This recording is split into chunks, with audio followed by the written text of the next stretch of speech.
Let's get started, and we'll begin. Yeah, there we go.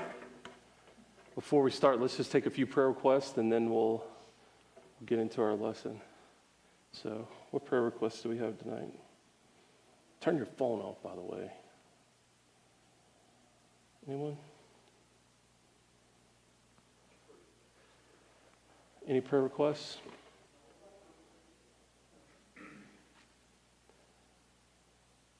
No prayer requests. Okay, Brian. All of my three sister-in-laws are dead.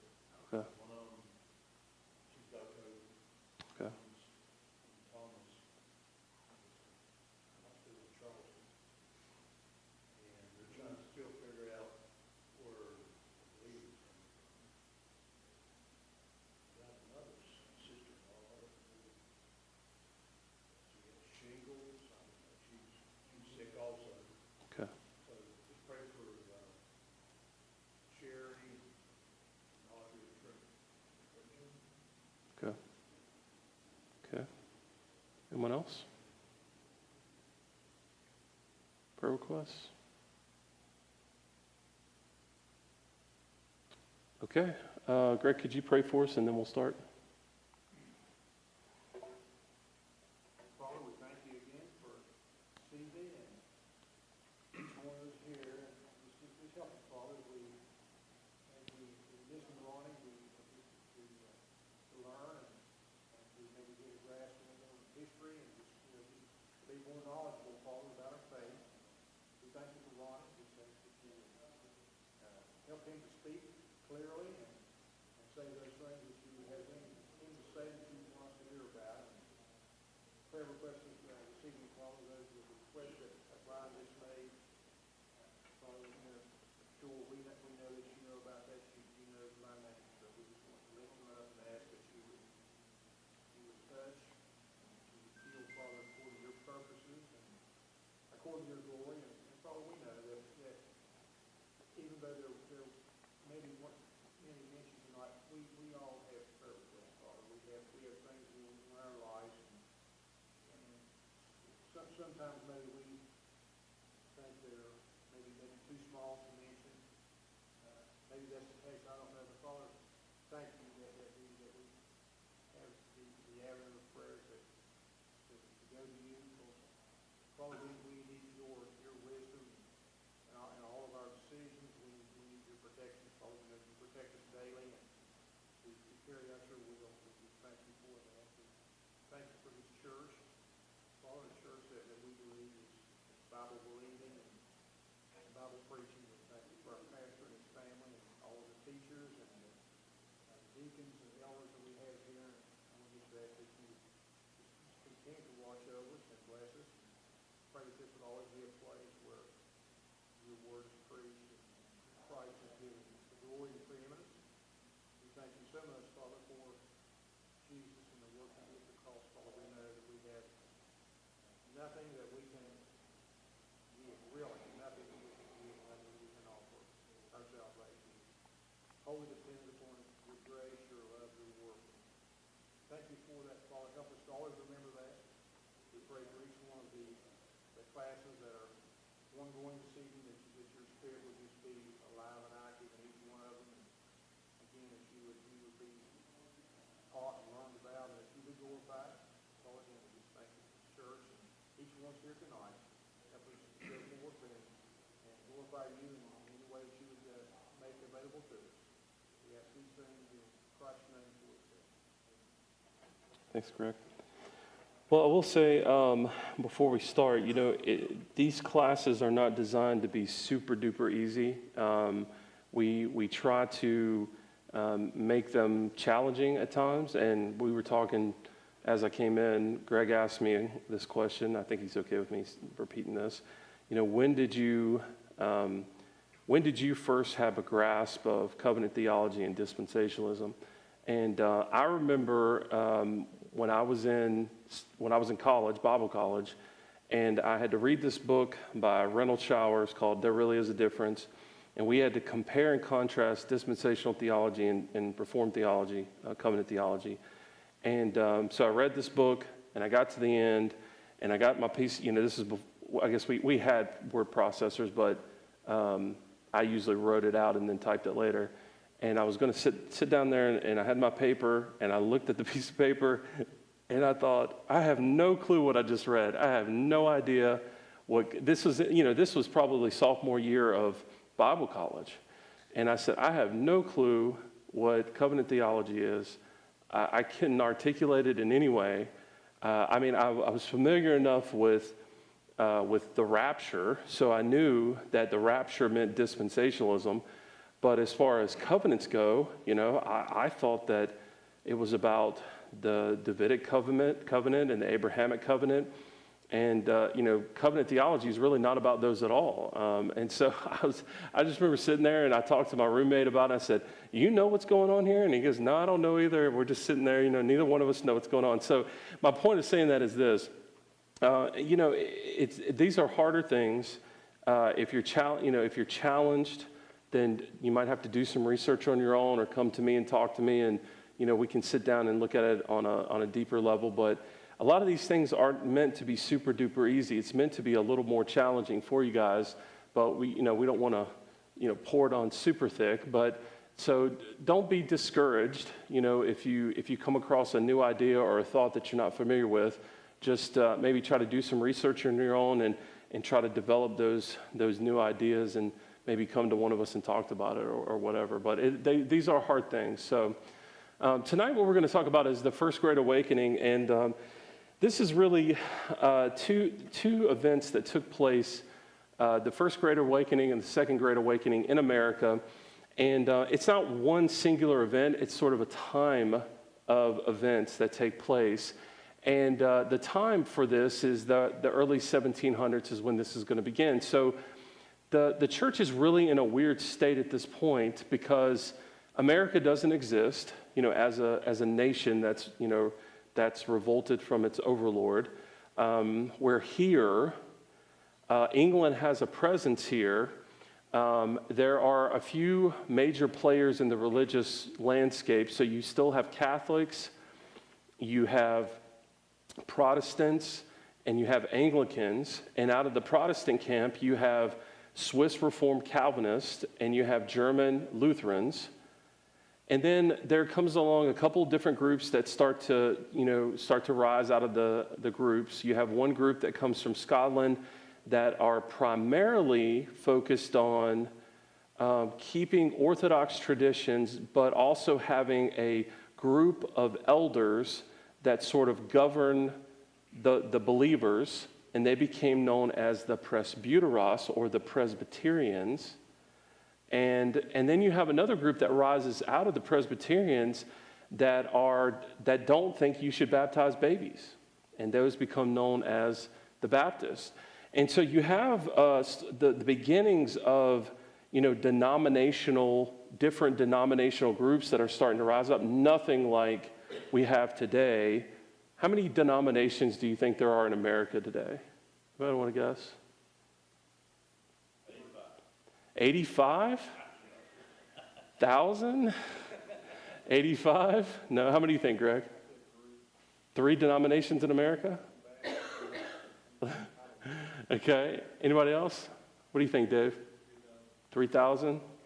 Yeah, it's 10,000. It's a lot of denominations.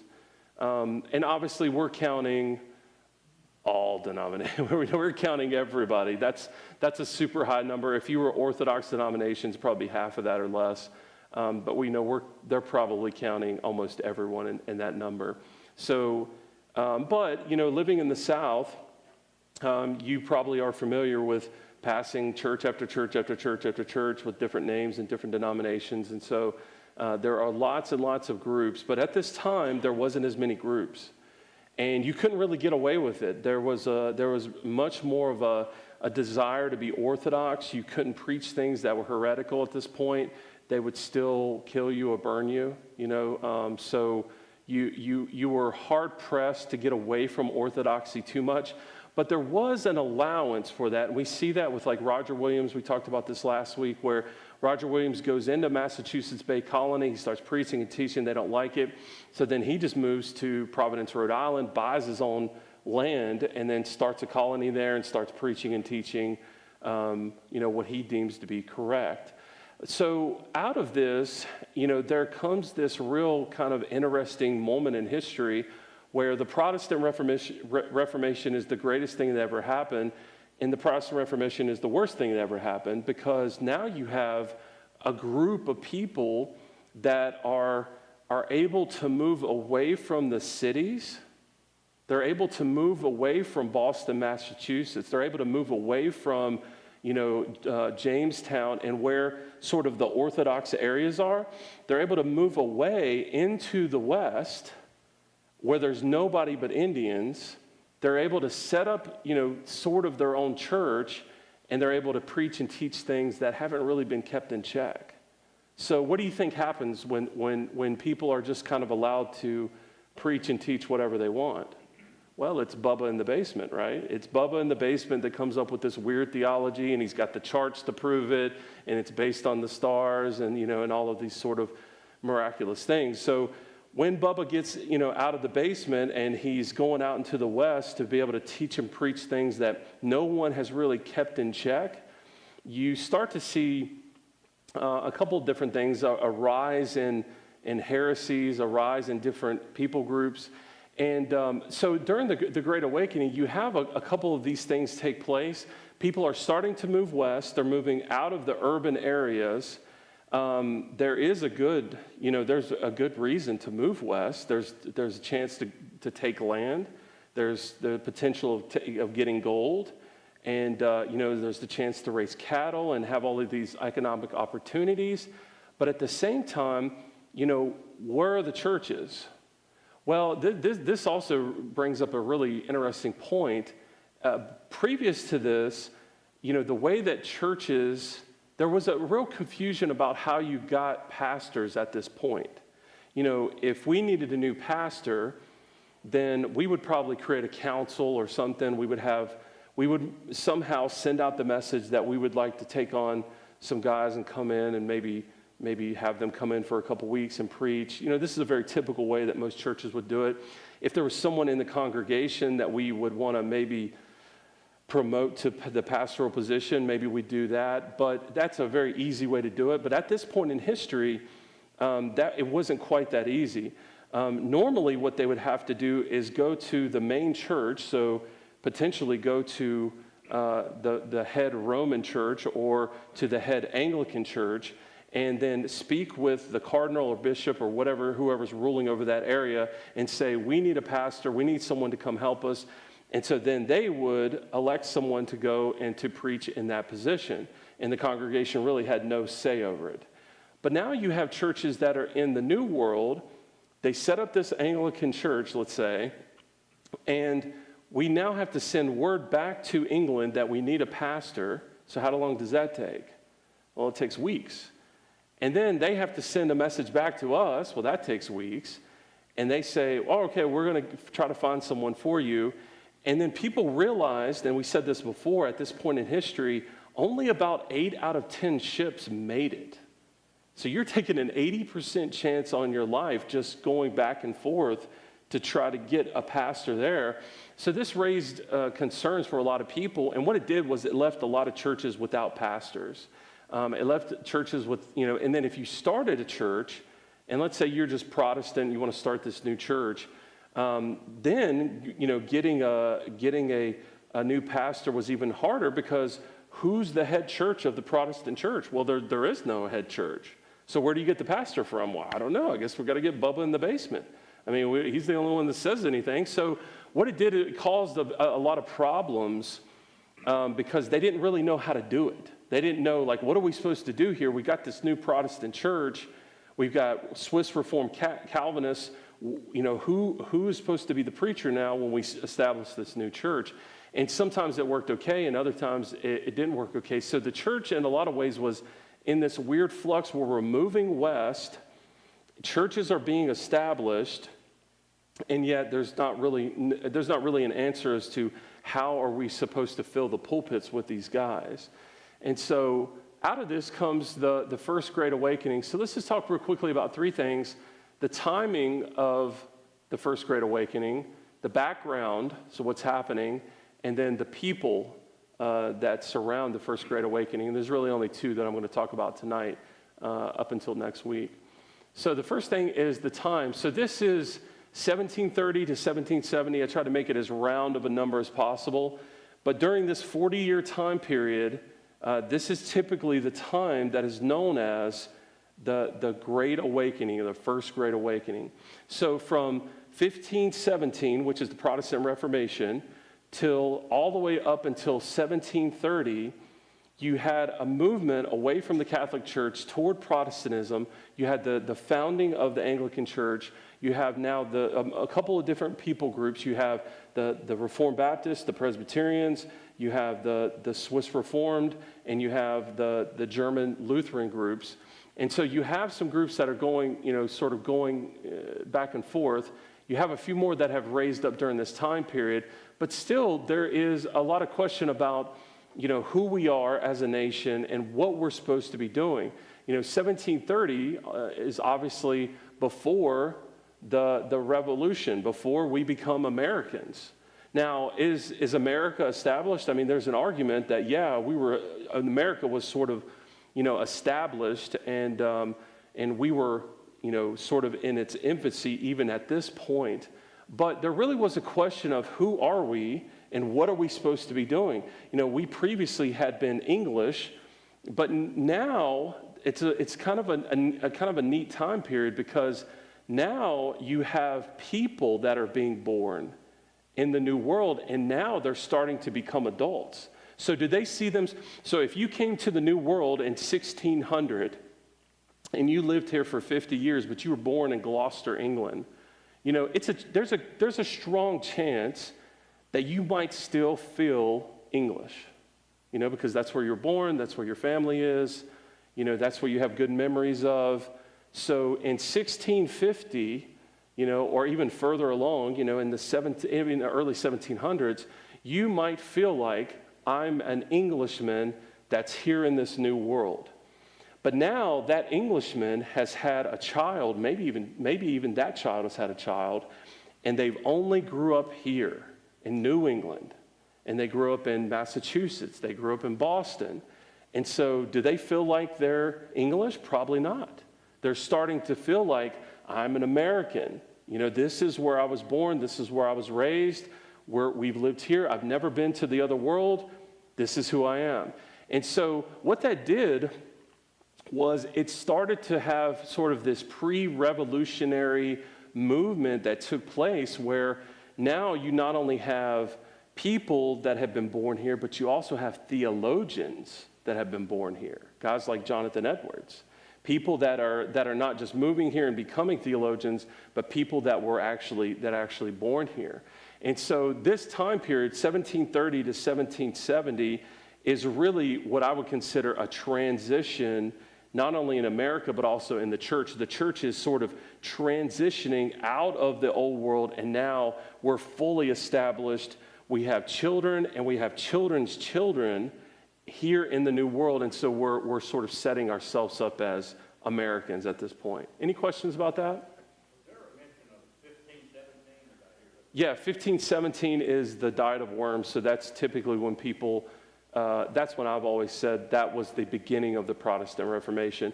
In a couple of lessons before, I showed the video, and on the video it had Martin Luther, and this is the famous video where he says, "I will not recant."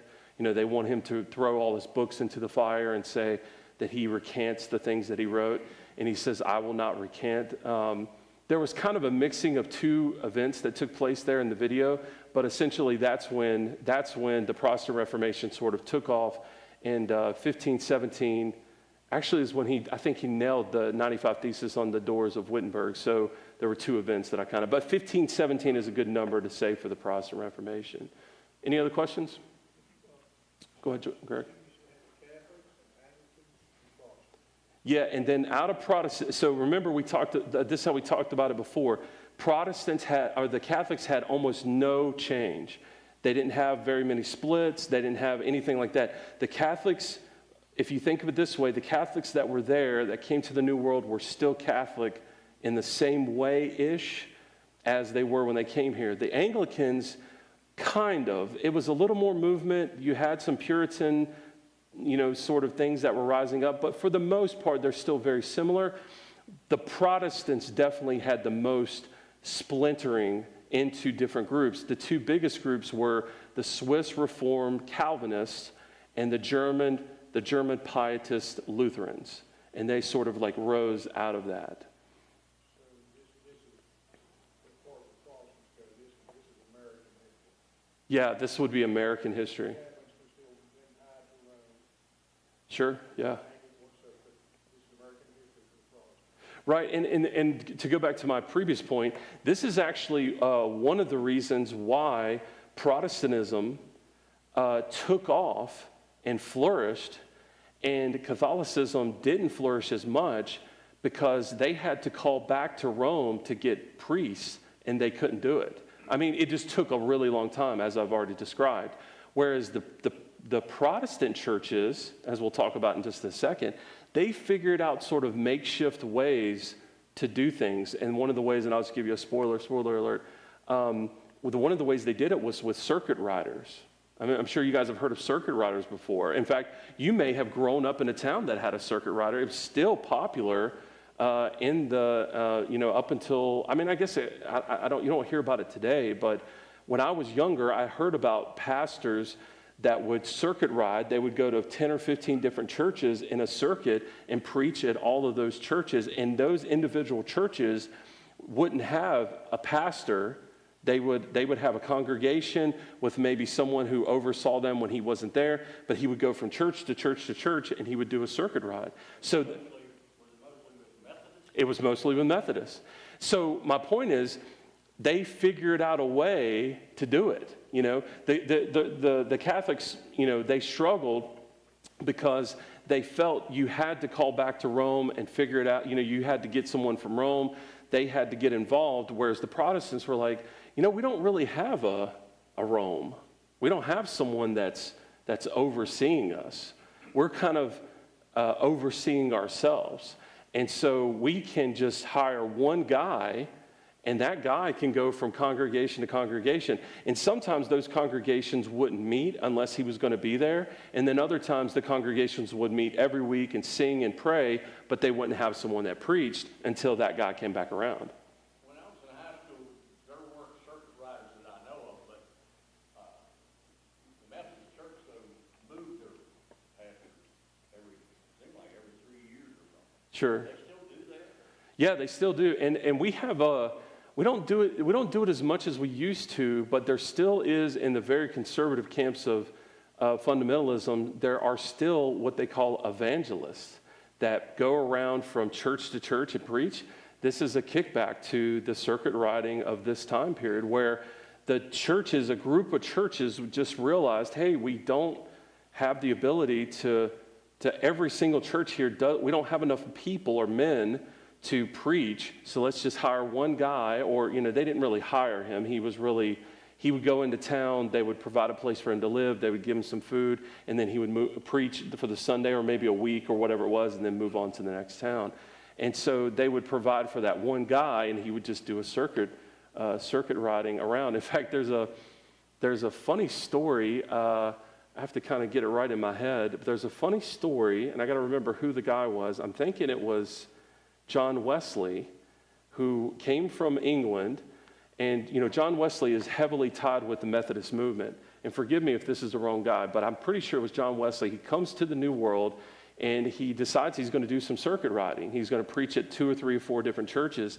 And he's a young guy, very young guy. So he's preaching at these different churches, and he notices this one church has this really pretty girl. I mean, just really pretty girl. And so he starts to kind of change his pattern when he's going to this church more than the other churches. And then he wants to marry her. So, of course, the courting, they would call it courting, was different then. In fact, they would have a courting candle. You guys know what a courting candle is? A courting candle is a candle that the father would light, and he would leave them alone, and then when the candle burned out, then that was it. You weren't allowed to talk anymore. And so he's kind of courting this girl, and he has to do this weird circuit. I think he even has to go back to England, and he comes back, and she's married someone, and he's devastated. So what does he do? And now remember, at this time, they're still very Catholic in their thinking, even though they're Protestants. The one thing that he would do as a circuit rider is every Sunday when he came in, he would offer Mass. And he would offer what we would call communion. And if you weren't allowed to take communion, what was that called? What would happen? What's the word that we use if you weren't allowed to take communion? You were excommunicated. You weren't allowed to take communion.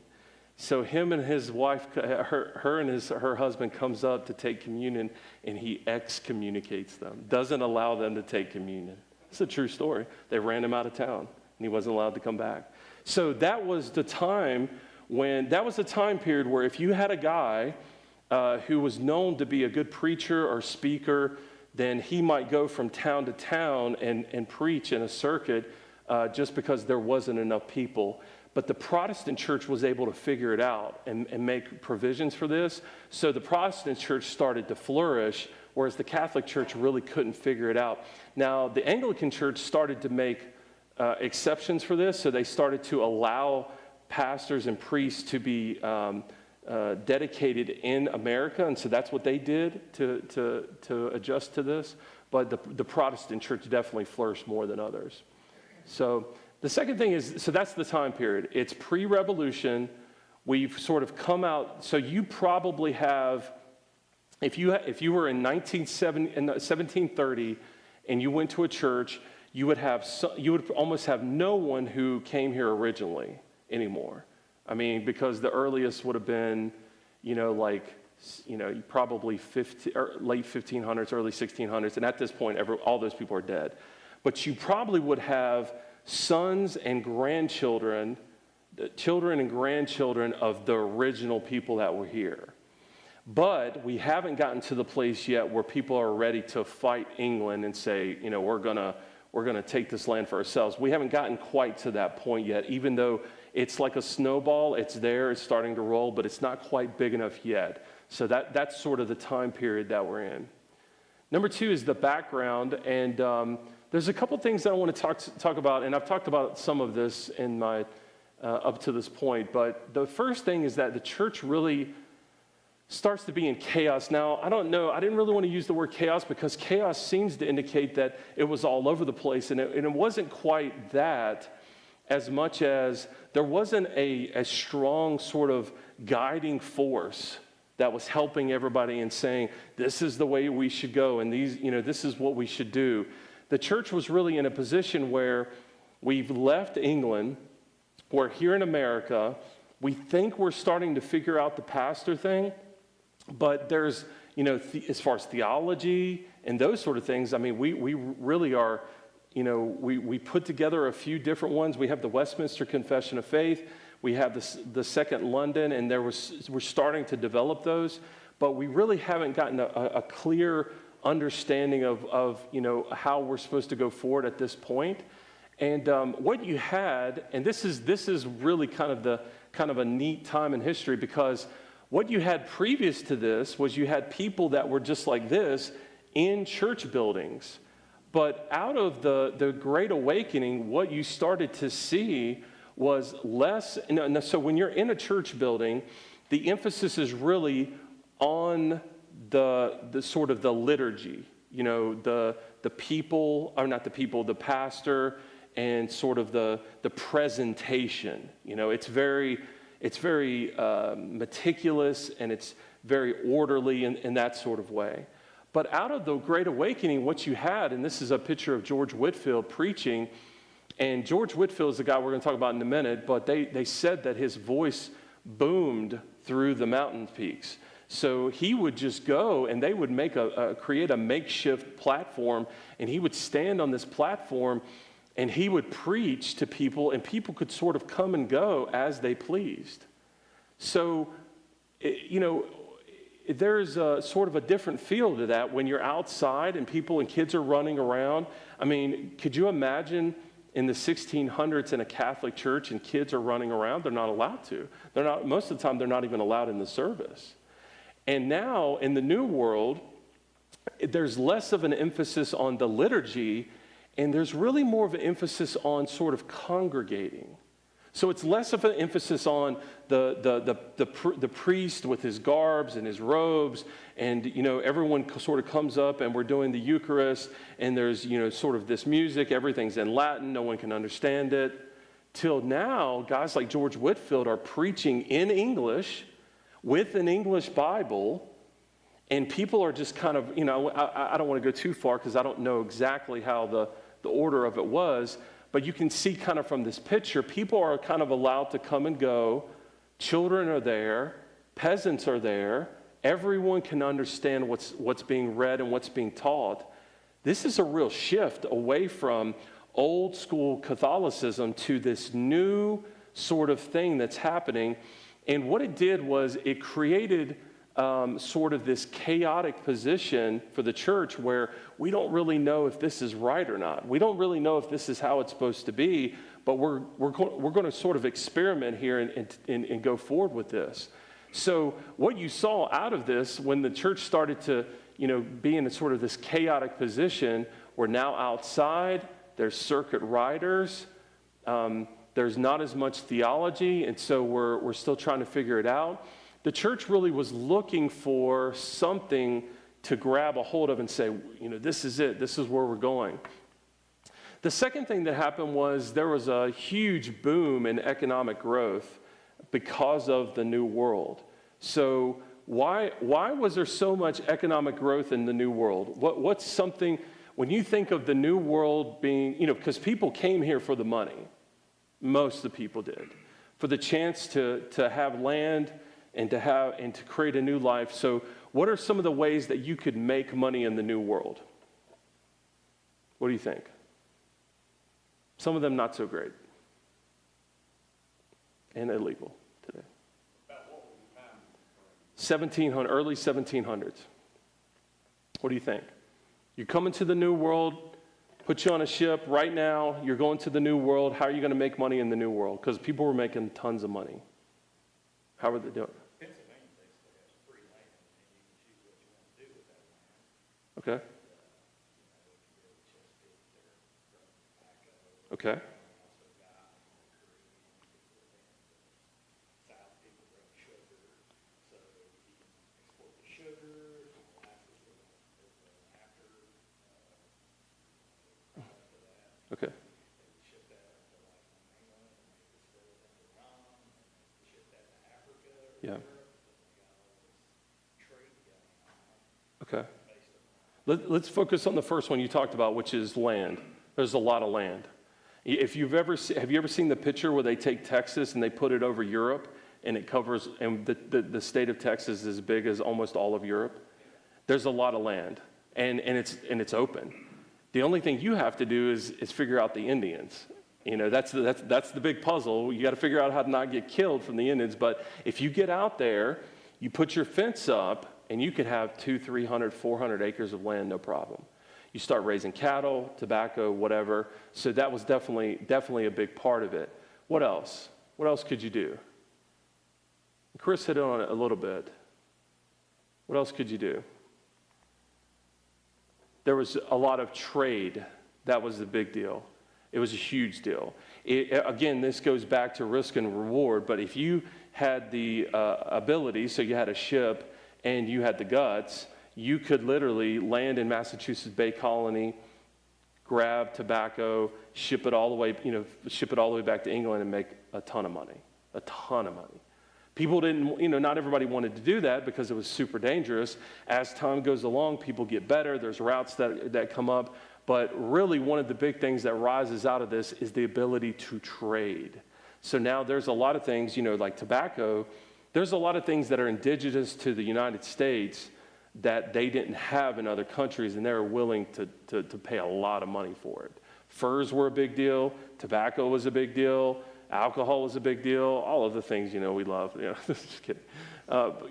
Those things were a big deal. They wanted them. We had them. So if you had the ability to do this, and you didn't have to have a ship, you could be a deckhand. You could just work on a ship and make a lot of money. So this was definitely a part of it.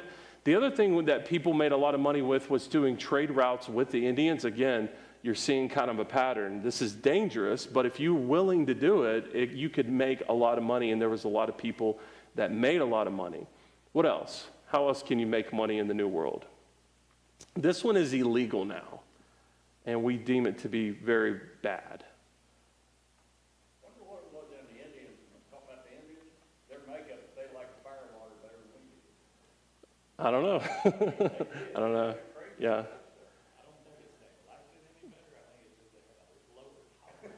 Yeah. Well, yeah, and I think we brought them something. They didn't have distillment, so we were figuring out things that their technology they just didn't have. They had fermentation, but not distillment. So they had the ability to make it up to a certain point, but not any further. And we had kind of figured that out. So that's kind of what was taking place there. But so on the other side, there was things here that technology. Indians would trade with you because they wanted the technology. They wanted guns. They wanted horses and things that we had that they didn't have, and vice versa. We wanted things that they had that we didn't have. So the third thing is slaves. This is a huge, huge deal. America becomes very, very rich because of slave trades. In fact, the Atlantic slave trade was such a huge deal that it really put America into a very prosperous position of trading slaves. And so this was a way that you could, again, it's very dangerous, it's hard, it's difficult, but if you're willing to do this, then you can make a lot of money. Now, what this did, though, was when you start to become rich, when you start to, and you probably have seen the movies, we watched The Patriot with, I don't recommend it, but it's a good movie. Weird to say that. But, in the movie, they have these huge plantations, this huge plantation. And it's about this time period because they're fighting the Revolutionary War. And they have sort of built these homes and these plantations around slave trade and that sort of thing, and trading and so on and so forth. And with that came sort of, for lack of a better word, debauchery. More alcohol, more smoking, more gambling, more, those sort of things. And so what it did was, because of the economic position that America sort of slowly grew into, a position of power, a position of wealth, what it did was it brought with it sort of a stagnation of the church. Anytime that it's easier for a people group, anytime that it's easier for them to live and survive, then you're going to create very weak people. That's normally what happens.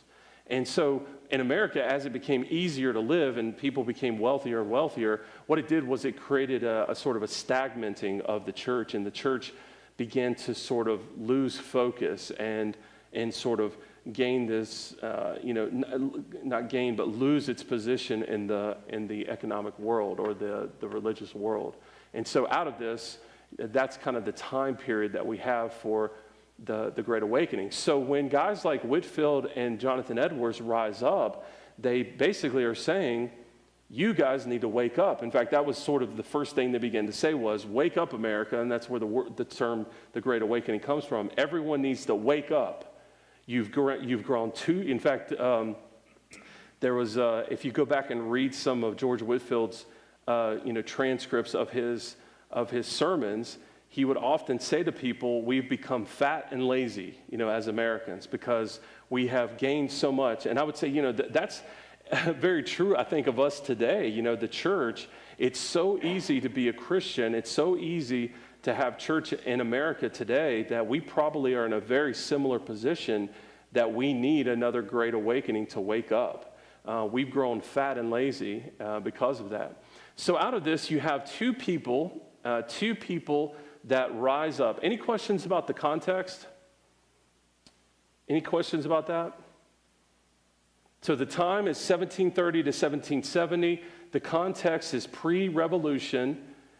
Economically, the church is kind of in a chaotic position because it's transferring. And economically, we're growing and becoming very, very wealthy. That's what's happening.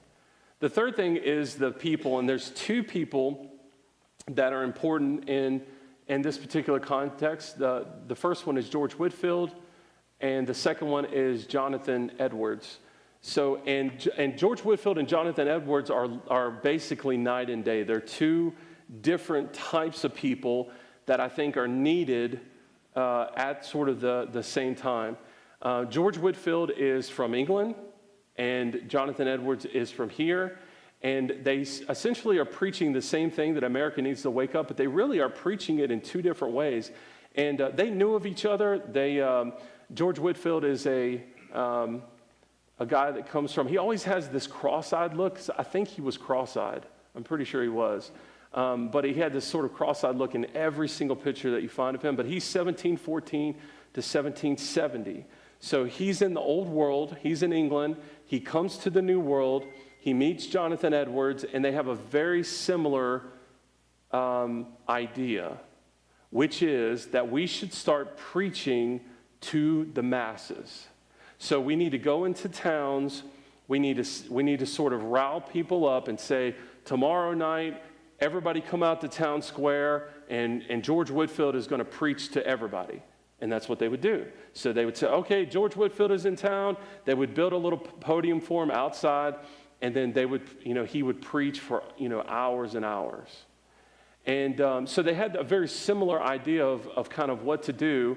And George Whitefield had in a lot of ways, he is sort of the emotionalism that was driving the Great Awakening. So he would have these very, every single sermon he would say these things, and they were, people were known for quoting George Whitefield during this time, but he would say things like, come poor, lost, undone sinners, come just as you are to Christ. And he has this, sort of presence about him. He's a bigger guy, and his voice sort of booms through the mountains, and people, come out and they hear him, and there's no amplification at all. He's just sort of preaching and teaching. And what he does is he really pushes this new sort of religious emotionalism. Now, we haven't seen this a lot in the church at this point. Now, there's always sort of this idea, I think in Christianity that the emotions are there, but in Catholicism and in the old world, your emotions a lot of times were suppressed. I mean, you really didn't have a lot of emotional fervor that rose out of this time period. And what George, and we are, I think we're all at least partially familiar with emotionalism in a revival sense. I mean, I can remember as a kid, we didn't want to sit in the front seat because there was always this revivalist evangelist that we would go to these revivals with, and he would always throw things out of the pulpit, books and spit and and that sort of thing. It was a real sort of an emotional thing that was happening when that was taking place. And during this time, up until this point, you don't have a lot of that. The sermons are all in Latin. It's very liturgical, it's very monotone, it's very to the point, and a lot of people don't understand what's being said. Even as it carries into the new groups, the Presbyterians, the Protestants, they still carry that with them as well. So everything is very orderly, it's very monotone, and everyone listens to the sermon, and then we pray, and then we all go home. George Whitefield started to do this. It was more of an emotional. He's outside. He's talking loud. I don't say he's throwing things, but I can imagine he probably threw something. And he's throwing things. He's spitting all over the place. He's saying, come to the altar and get saved. Everyone needs to get saved right now. You guys are all sinners. The awakening is here, that sort of thing. And what it did was it started to give rise, and people loved it. I mean, people loved it. Imagine, there's no TV. You know, you don't have a TV to watch. So instead of watching TV, you just go down and you make bets on what George Whitfield's going to throw or something. And, or you go out because there's really nothing to do. People started to love that sort of emotionalism that George Whitfield started to bring onto the scene. And so Whitfield is kind of known as the emotional part. And here you have him preaching, and this scene is kind of chaotic. I mean, you got a guy there playing the drums, you got people laying on the floor, I think this guy over here is gambling somehow. It looks like he's got like some kind of gambling set up there. I mean, this is really much, much different than previous, church experiences.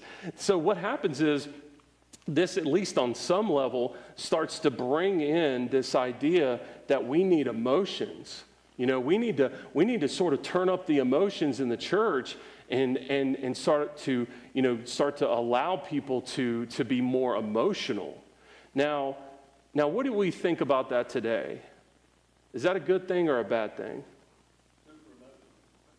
Yeah, super emotional. I remember there was one church that I went to. One of my good friends growing up was really charismatic. His family was really charismatic, great people, Christians for sure. They think they lost their salvation, but I don't think they did. But they're great people. And there was one, I remember sitting in the service, and whenever the pastor would start preaching, there was a guy that would just run the whole time. He would just run in circles all the way around the building. He'd go outside, he'd come back in. He just ran the whole time. And there was a lady that would like jump up and down and roll on the floor. Super high emotions. So is that good for the church? Yeah. Should we have emotions at all? I think I put that on here. I think it's later. Should we have emotions? Yeah.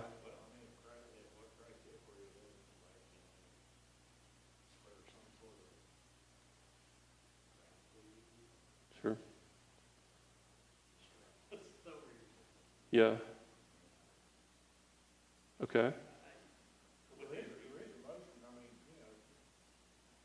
spirit in you hears witnesses to what's being said. I mean, there's emotion there. You know that. Yeah. Some people show that different. But I mean, it's there. I think, Have to be inward with everybody, outward with others. yeah. Yeah, I think, what you have here, okay, so what do you have here? That's not a piece of bubble gum. That's a brain on the right. And then on the left is your heart. So the heart is your emotions. The brain is your logic, your logic with a C. And so this shows a balance, right? There's a balance.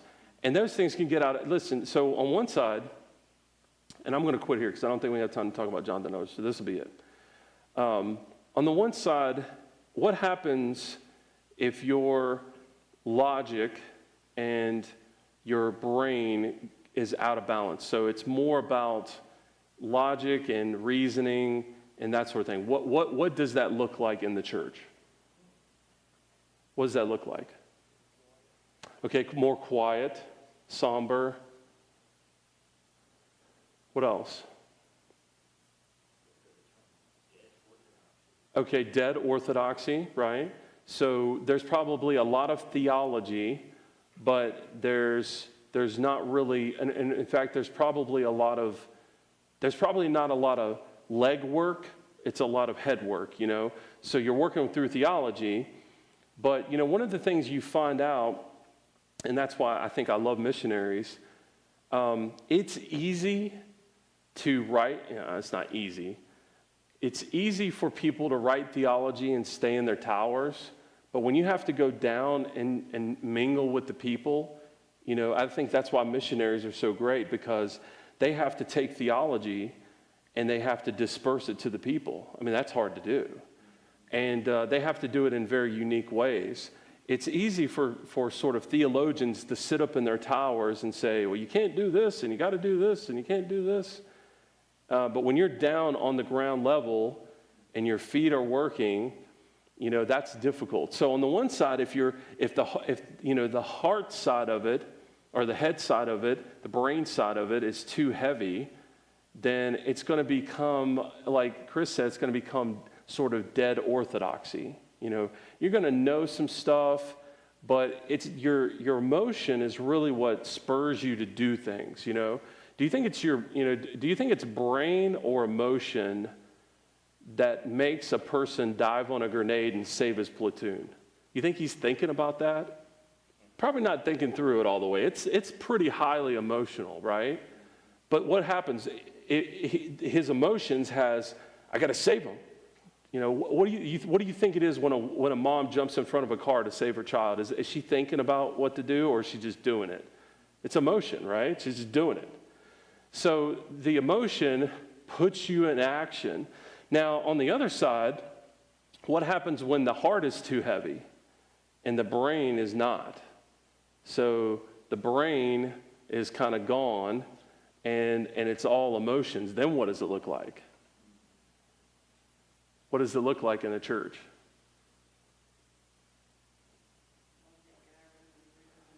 Just running around in circles. He doesn't know why. He hasn't thought about it. Yeah, I don't know why I'm doing it. I'm just doing it. What does it look like? It looks like bad theology usually, right? Yeah, it looks like a bunch of people that are emotionally fired up, and you ever got super excited about something and you want to do something, you just don't know where to go. I mean, that's what it is. You're fired up about something. Let's go kill something. Let's go beat somebody up. Well, we don't know where to go. So we're not thinking about it. It's just we're fired up on emotions. And so if you have, and really you could probably, you could say denominational groups, and it'd be a little easy to do that. I won't do that. But there are groups that are heavily emotional and really bad theology. And then there are groups that are really good theology, and they just don't do anything. They just don't do anything. So there has to be a balance. And I think that, I don't think you're ever going to be perfect. It's never going to be exactly 50-50. I think there's times when you're going to have more emotions and less theology, and there's going to be times when you're going to have more theology and less emotion. I mean, for example, we're doing it kind of right now. On Sunday, you don't have dialogue because Ken is really trying to sort of, bring over, he's bringing out theology, but at the same time, he uses a lot of emotion. There's a lot of emotion in Ken's preaching. Whereas here, this is more theology and less emotion. So you got to have both, and we want to have both. And there's going to be times when you're praying, during your small groups and things like that, and people might start crying and so on and so forth. You need both of those. You need all of that. If one side is too heavy, then you're out of whack and it's unbalanced. So you need both of them. So, and that's what's taking place here is they're trying to figure this out. Jonathan Edwards is the head and George Whitefield is the heart for sure. And they both are wanting to do the same thing, which is to preach revivalism. Let's turn back. Let's wake up. We've got to relook at the Bible. We've got to look at ourselves. We've got to wake up here. They're both wanting to do the same thing. They're just doing it in two different ways, which is not a bad thing. It's just the way it's happening. But George Whitefield started to bring along this new revivalism that the world had never seen at this point. They had never seen men just show up in a town and say, tomorrow I'm going to preach in the city square. It never happened before. And they had some events like this, but not in this particular way. Typically, the church met inside of a building. So there was a difference. And out of the Great Awakening, you start to see that. So next week, what we're going to do is finish this. I want to talk just briefly about the leftover stuff, and I want to talk about Jonathan Edwards and kind of his role in all of this. Any other questions? In terms of music, I was thinking, since his quote is that well-known, famous, "Come just as you are," less than 100 years later that the song "Just As I Am" was written. I wonder if that was born out of, just curious, born out of that his statement. Sure. Well, and the thing that's very interesting, we'll probably talk about it next week. Whitefield was good friends with John and Charles Wesley, who we know wrote a lot of songs, and during this time you have you got to remember people they were still trying to figure out where they were at in the church. The church was still trying to figure itself out. And so during this time period, especially with John and Charles Wesley, you have the beginnings of starting to write these hymns, just write tons and tons of hymns. And so the majority of hymns that we sing were in that 100-year time period. And so I'm not saying that it came out of that, but it's very possible that's where it came from. Is they needed something, and Tim would be great for this, to teach us a lesson on hymns during this time. And I'm sure it would be right around this time period where John and Charles Wesley are starting to write their hymns. And, there's a time period where those hymns become very popular. So. Just me, I don't think it's a coincidence. I think that was probably what happened. Sure. But so next week what we'll do is we'll look at Jonathan Edwards, and then we'll go into John and Charles Wesley. But what this did, just to give you a brief thing here, was it gave rise to new groups that had sort of a reinvigorated desire to be pious. And one of those groups that come out of that is a group that were known for being very methodical. They prayed every morning. They studied their Bible every morning. They did all of these things. They were known as being very, very methodical, and so they become known as the Methodists. And the Methodists, it becomes very quickly the largest denomination in America with sort of this desire to get back. Now, what's interesting, here's what's interesting. You know what happened when I Googled, I was looking for in fact, I don't think I found one. Yeah, I didn't. I was looking for a good Methodist picture to put on here. And so I Googled Methodist Church, and then I went to images and then looked at all the images. On the front page, you could not find one that didn't have a rainbow flag and something about something homosexual.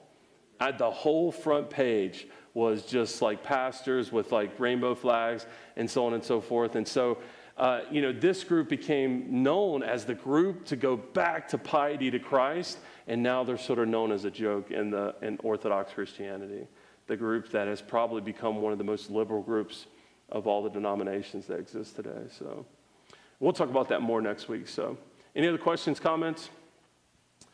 Okay, let's pray, and then you guys can go.